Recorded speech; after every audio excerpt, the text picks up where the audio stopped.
So I thought I'd make this quick video on adjusting the rear handbrake on a Nissan Leaf.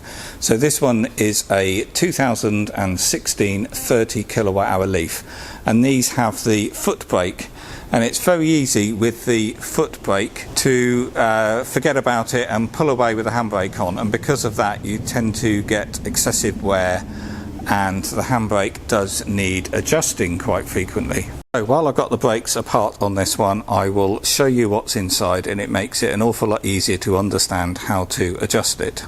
Obviously here I've got all of the caliper off because I'm taking the disc off to show you what's inside, but you don't need to remove any of that. You just need to get the wheel off the ground, remove the wheel, and you access the adjuster through this hole here that's covered with this rubber grommet.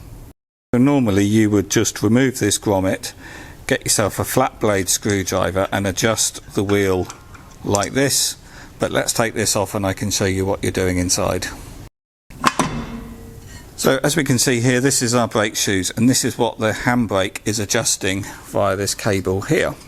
And down below, this is our little adjusting wheel, and when it's going down it's bringing this shoe in, which is slackening off the handbrake, and when you're pushing it up like that, the screw there, you can see the thread is increasing on this side.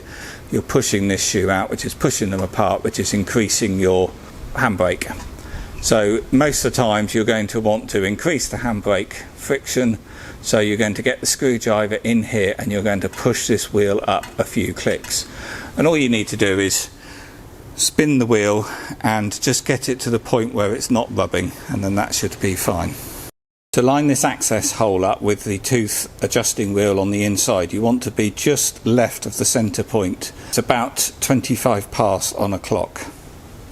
You'll need to get in the car and push that foot brake a few times to make sure it feels better, and obviously you want to do the other side to match, and you want to be able to spin this wheel without any resistance of those shoes rubbing against the drum while the handbrake is off, obviously.